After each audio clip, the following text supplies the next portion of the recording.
آج آپ سے مزید اہم ترین خبریں شیئر کرتے ہیں اور اس ریجنل پولیٹکس میں بھی تبدیلیاں آ رہی ہیں، اس ریجن کی، اس خطے کی صورتحال بھی تبدیل ہو رہی ہے اور نئی نئی ڈیولپمنٹس ہو رہی ہیں، اور خاص طور پہ چائنا، انڈیا، پاکستان، نیپال اور بنگلہ دیش اور انڈیا کی درگت بنائی جا رہی ہے، اور انڈیا اپنے تمام ہمسایہ ممالک کے ساتھ اس وقت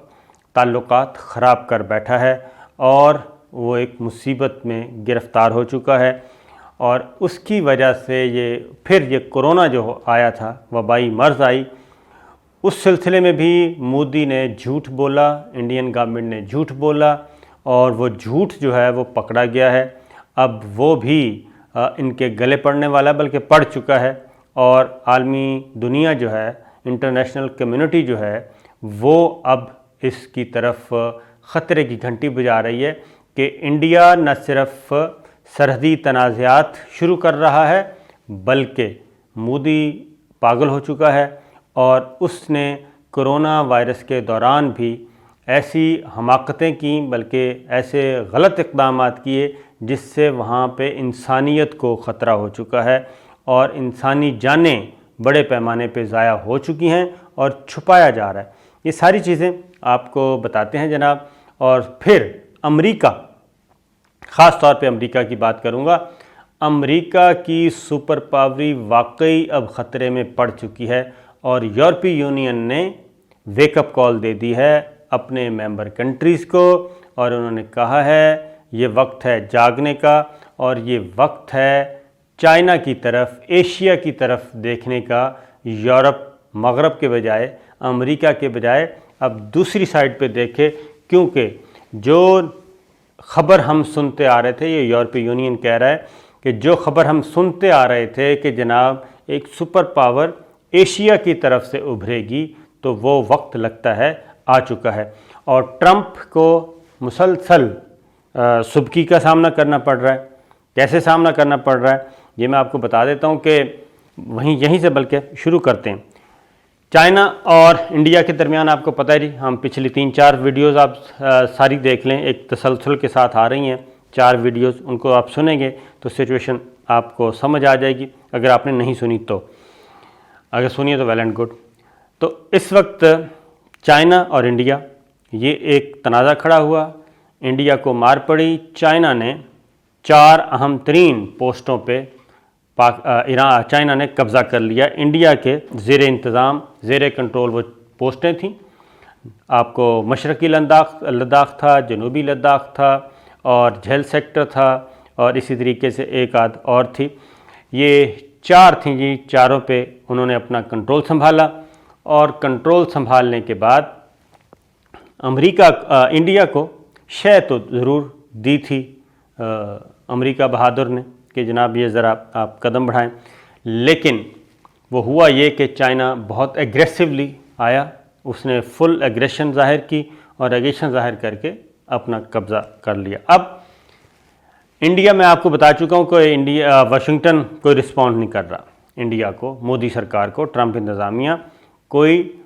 جواب نہیں دے رہی۔ تو اب پھر کیا کیا ہے سوچنے سمجھنے کے بعد، دوسری طرف چین کے جو صدر ہیں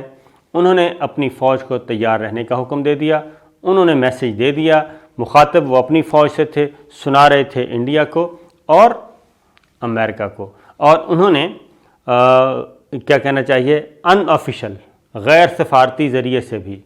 سفارتی ذریعے سے، ان آفیشلی اور غیر سفارتی ذریعے سے بھی امریکہ کو چائنا نے یہ میسیج کنوے کر دیا ہے کہ اس جھگڑے میں آپ کو آنے کی ضرورت نہیں، اور اگر آپ آئے تو چائنا جو ہے وہ تیار ہے لڑائی کے لیے، جنگ کے لیے، بڑی جنگ کے لیے۔ اسی لیے چائنا کے صدر نے اپنی فوج کو مخاطب ہو کے خطاب کر کے کہا، اور وہ میسیج تھا پوری دنیا کو۔ اب صدر ٹرمپ نے کیا کیا جناب، صدر ٹرمپ نے ثالثی کی پیشکش کر دی،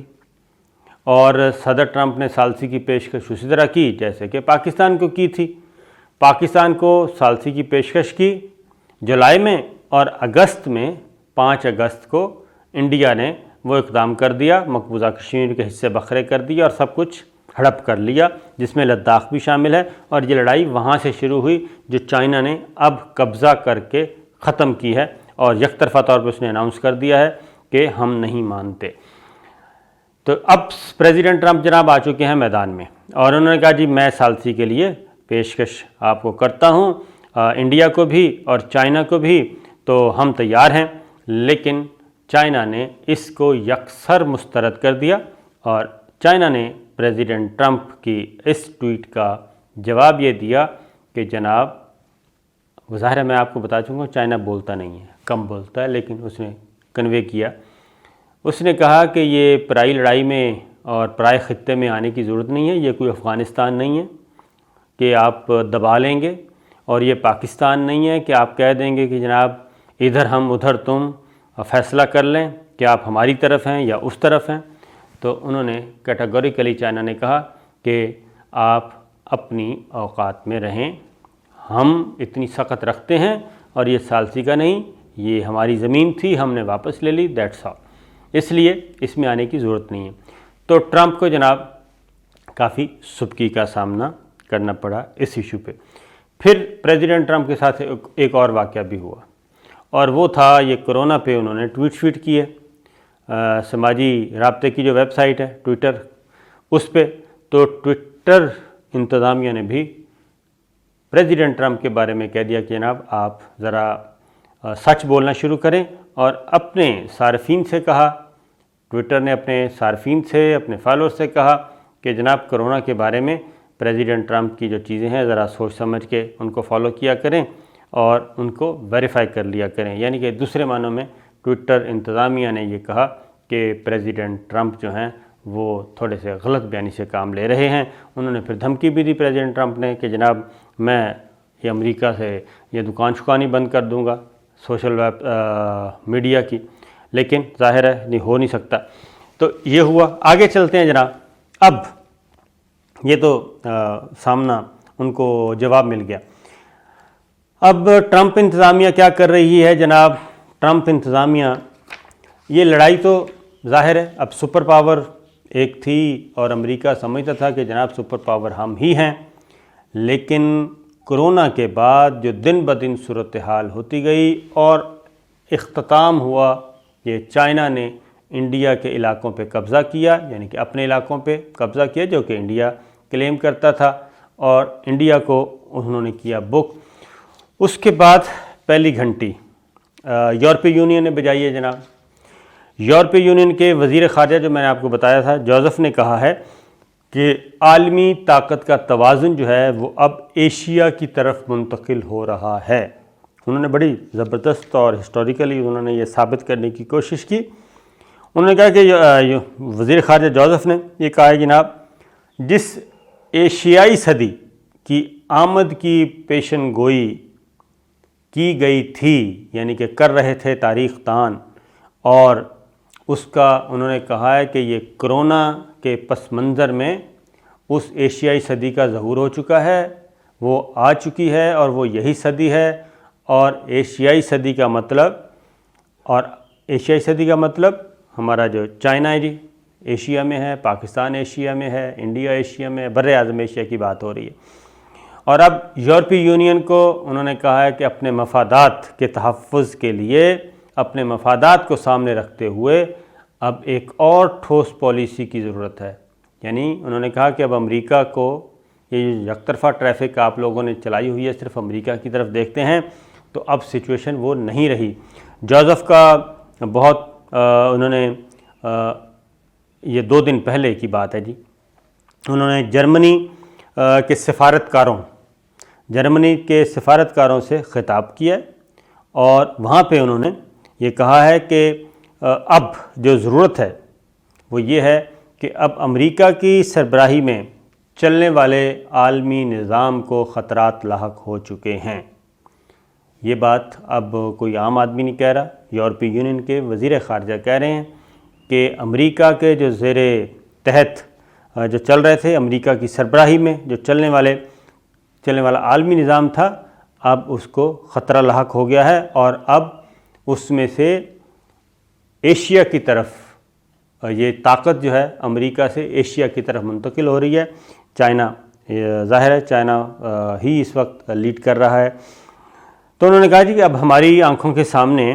جو کچھ ہو رہا ہے اس پہ ہمیں کبوتر کی طرح آنکھیں نہیں بند کرنی چاہیے، بلکہ اس پہ ہمیں غور کرنا چاہیے اور اس نئی اہم ترین تبدیلی کے مطابق اپنے آپ کو ایڈجسٹ کرنا چاہیے اور یورپی یونین کو متحد ہو کے، ایک سادہ زبان میں بتا رہا ہوں، یہ متحد ہو کے بارگین کرنا چاہیے، اپنی بارگیننگ پوزیشن بہتر بنانی چاہیے، کیونکہ چائنا کے ساتھ ہم نے کیسے چلنا ہے۔ ساتھ انہوں نے یہ بھی کہا کہ ماضی میں چائنا نے ہمارے ساتھ کوئی اتنا اچھا نہیں کیا، لیکن ماضی کو انہوں نے کہا بھول کے آگے بڑھیں اور صرف آپ ایک ونڈو کی طرف نہ دیکھیں امریکہ کی طرف، بلکہ اس تبدیلی کو بھی دیکھیں جو ہونے جا رہی ہے۔ اور اس کے ساتھ ہی یہ بھی انہوں نے کہا ہے کہ ہمیں ٹھوس بنیادوں پہ انہوں نے کہا کہ یورپی یونین کو ٹھوس بنیادوں پہ چائنا سے بات کرنی چاہیے۔ تو یورپی یونین کو انہوں نے کہا، جوزف نے، وزیر خارجہ، انہوں نے کہا کہ اگلے آئندہ 2-1 ماہ میں جو چائنا کے ساتھ ہمارے کانفرنس ہونی ہے، خاص طور پہ یورپی یونین اور چین کی سربراہی کانفرنس ہے، اس کے لیے ہمیں ابھی سے تیاری کرنی چاہیے اور ایک اچھا پیکج ڈیل کرنی چاہیے چائنا کے ساتھ، کیونکہ دنیا بدل رہی ہے اور دنیا جو بدل رہی ہے اس کے مطابق ہمیں آگے بڑھنا چاہیے۔ اور پھر یہ بھی کہا کہ انہوں نے یہ بھی کہا ہے کہ جناب جو کرونا آیا تو کرونا میں بھی چائنا کی جو پالیسی اور اس کی کارکردگی وہ ایک متاثر کن تھی۔ اور جناب اگلی بات جو انہوں نے آخری بات کی، اور انہوں نے یہ کہا ہے کہ چین کا جو ہے وہ ابھرتا ہوا چین اور اس کی ترقی اور اس کا عروج، یہ اگنور نہیں کیا جا سکتا، یہ ایک سالڈ چیز ہے۔ یہ یورپی یونین کی طرف سے آ گیا۔ اب ایک اور بات بھی آئی ہے، یہ بھی یورپی یونین کی طرف سے آئی ہے کہ یہ جو چائنا کا اس وقت عروج ہے، انہوں نے کہا کہ جی یہ امریکہ کی جو امریکہ کا نیو ورلڈ آرڈر تھا، یہ اس کے زوال بلکہ اس کے خاتمے کی ابتدا ہے، انہوں نے یہ کہا ہے۔ تو یہ ایک کولڈ وار جو ہے وہ اب چل پڑی ہے جناب آگے، اور 27 ممالک کے یورپی یونین میں آپ کو بتا دوں 27 ممالک ہیں یورپ کے، اور اس میں سارے تگڑے ممالک جو ہیں وہ یورپ کے ہیں، اور نیٹو جو ہے، نیٹو اتحاد جسے کہتے ہیں، وہ بھی یورپین کنٹریز پہ مشتمل ہے، اور امریکہ اور نیٹو ممالک جو ہیں وہ سارے افغانستان میں اکٹھے تھے۔ میں ایک آپ کو بتا رہا ہوں ایک جنرل سی بات، اور نیٹو کے بارے میں میں پوری ڈیٹیل بتا دوں گا کسی دن کہ نیٹو ہے کیا، یہ اتحاد کیسے بنا، اور یہ اس کا وجود کیسے معرض وجود میں آیا، یہ میں آپ کو بتاؤں گا۔ یہ یورپین کنٹریز کا اتحاد ہے، یہ سچویشن ہے، یہ تو ہے یورپی یونین کی۔ اب چائنا جو ہے وہ مزید اب ایگریسولی آ رہا ہے، اور چین کے وزیر خارجہ نے امریکی قیادت کو کہا ہے کہ ان کو چینوفوبیا ہو گیا ہے اور ان کو سیاسی وائرس لگ گیا ہے امریکہ کو اور امریکی لیڈرشپ کو۔ براہ راست وہ ٹرمپ انتظامیہ سے مخاطب تھے، اور انہوں نے کہا کہ یہ جو بیہودہ قسم کے الزامات لگائے جا رہے ہیں کہ کرونا چائنا نے پھیلا دیا، چائنا سے آیا، یہ ہوا وہ ہوا، انہوں نے کہا کہ یہ انفیکٹ امریکہ کو ایک اپنی زمین، اپنی پاؤں کے نیچے سے زمین کھسکتی ہوئی نظر آ رہی ہے، اور اس کی وجہ سے امریکہ جو ہے وہ تھوڑا سا اپسیٹ ہو گیا ہے مینٹلی طور پہ، ذہنی طور پہ، اور اس لیے اس نے کہا کہ اس کو سیاسی وائرس لگ گیا ہے، اور سیاسی وائرس کا علاج جو ہے، جس طرح کرونا وائرس کا کوئی علاج نہیں ہے، سیاسی وائرس کا بھی کوئی علاج نہیں ہے سیاسی وائرس کا۔ تو جناب اس حد تک جو چائنا ہے اب ایگریسو ہوتا جا رہا ہے۔ اس کی ریزن کیا ہے؟ میں نے آپ کو پچھلی ویڈیو میں بتایا تھا کہ اب انڈیا میں تو سبکی کا سامنا ہے، اور امریکہ کو چائنا کا پلڑا بھاری ہو گیا، اور چائنا کا پلڑا بھاری ہوا تو ظاہر ہے پاکستان اس کا ایک اہم ترین اسٹریٹجک پارٹنر ہے، اور اس کا الٹیمیٹ فائدہ پاکستان کو بھی ہوگا، اور افغانستان میں بھی اس کی پوزیشن ویک ہوگی، انڈیا کی پہلے ہی ویک ہے۔ تو یہ چیز اب سیاسی وائرس کیوں کہا؟ سیاسی وائرس اس لیے کہا کہ امریکہ اب کیا کر رہا ہے؟ امریکہ اب ہانگ کانگ میں اور تائیوان میں چائنا کو تنگ کرنے کی کوشش کر رہا ہے. وہاں پہ وہ اپنا ادھر ایک ماحول بنا رہا ہے, وہاں پہ انویسٹ کر رہا ہے, بلکہ مینوپولیٹ کر رہا ہے. انویسٹ کیا, مینوپولیشن وہاں پہ کی جا رہی ہے, چائنا کے مفادات کو وہاں پہ نقصان پہنچایا جائے. یعنی کہ پروکسی اب اس کو وہاں سے, کیونکہ ادھر سے تو انڈیا والے معاملے میں تو اس کو کوئی ہو نہیں سکتی, لیکن وہاں پہ اب یہ ہو رہی ہے کہ ان کو ذرا پرابلم کریٹ کیے جائیں وہاں پہ. تو اس لیے یہ چیز چل رہی ہے. اور ایک اور اگلی بات جو ہے, ڈونلڈ ٹرمپ نے جب چین پہ کو تنقید کا نشانہ بنایا ابھی ریسنٹلی, تو اس کے بعد پھر اب چین نے بھی اپنی زبان جو ہے جی وہ کھول لی ہے, اور انہوں نے واضح طور پہ کہا ہے کہ اب تک انہوں نے کہا ہے کہ یہ کرونا میں جو بھی کیا ٹرمپ انتظامیہ نے, اب وہ اس کو نظر آ رہا ہے اپنی تمام تر ناکامیاں, اور امریکہ کے اندر اس پہ سخت تنقید ہو رہی ہے. اور تمام انفارمیشنز کے باوجود ٹرمپ نے اور ٹرمپ انتظامیہ نے صورتحال کو نہیں سنبھالا, اور اس سبکی کا بدلہ وہ لے رہا ہے چائنا سے. اور ساتھ انہوں نے یہ بھی کہا کہ چین کو داغدار کیا جا رہا ہے, لیکن چین اپنے طور پہ ایک بہترین ماڈل بن چکا ہے جس نے کرونا سے بہت اچھے طریقے سے نمٹا. تو یہ اب وائرس, کیونکہ وہ چینی وائرس کہا کرتے تھے. اور دوسرا جناب ایک اور چیز بھی سن لیں کہ اس ساری صورتحال کو عالمی جو کمیونٹی ہے وہ کیا کہہ رہی ہے, وہ یہ کہہ رہی ہے کہ یہ کولڈ وار کا, سرد جنگ کا ایک نیا دور شروع ہونے والا ہے امریکہ اور چین کے درمیان. پہلے یہ تھی رشیا اور امریکہ کے درمیان, اور اب یہ کولڈ وار, سرد جنگ امریکہ اور چین کے درمیان شروع ہونے والی ہے. اور اس کو کیسے ڈیل کیا جائے گا, کیسے ہینڈل کیا جائے گا, یہ انشاءاللہ پھر کسی وقت. تو یہ ہے جناب اب تک کی صورتحال. اگلی ویڈیو میں انشاءاللہ مزید آپ کو اپڈیٹس دیں گے, لیکن کنکلوژن یہ ہے, 3-4 باتیں اس ویڈیو کی. نمبر 1, ٹرمپ جو ہے امریکہ چین اور انڈیا کے معاملے میں ایک بالکل کیا کہنا چاہیے, عضو معطل ہو گیا, کوئی رول نہیں رہا. جو سوچا تھا انڈیا نے, امریکہ نے, اس کے بالکل برعکس ہوا. چین نے حیرت انگیز طور پہ ریئیکٹ کیا اور اپنی پوزیشن مستحکم کر لی. ٹرمپ نے ثالثی کی پیشکش کی, وہ ثالثی کی پیشکش مسترد کر دی گئی. اور ساتھ ہی چائنا نے امریکہ کو سیاسی وائرس زدہ قرار دے دیا. اور اگلی بات یہ کہ چین نے امریکہ کو یہ بھی کہہ دیا کہ اس معاملے میں پنگا ڈالنے کی ضرورت نہیں ہے, یہ ہمارا زمین تھی, ہم نے واپس لے لی, ہم جانے اور انڈیا جانے. ادھر جناب انڈیا میں بھی صورتحال بدستور ویسی ہی ہے, سانپ سونگھا ہوا ہے, کوئی پالیسی نہیں آ رہی. وہ اس ساری ڈپریشن میں, فرسٹریشن میں کچھ بھی کر سکتے ہیں, اور یقیناً غصے میں اور فرسٹریشن میں اور ڈپریشن میں اٹھائے گا ایک قدم جو ہے وہ کبھی بھی کیا کہنا چاہیے, اس کے اچھے نتائج نہیں نکلتے. تو جناب دیکھتے ہیں آگے کیا ہوتا ہے.